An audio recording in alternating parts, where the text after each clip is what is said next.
In this short tutorial, I will show you how to turn off optimized battery charging on your iPhone.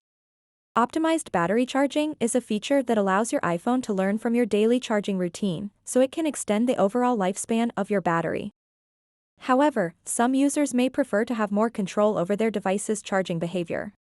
To get started, open up the Settings app on your iPhone, and then scroll down until you see an option called Battery. Tap on it. And then tap where it says Battery Health and Charging.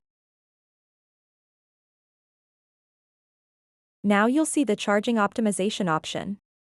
Go ahead and tap on it.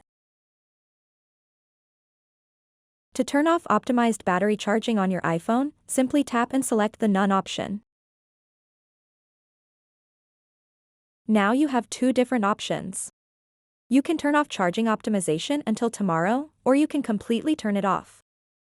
Tap and select your preferred option. So that wraps up this tutorial. If you have any questions about this whole process, please let me know in the comments section below.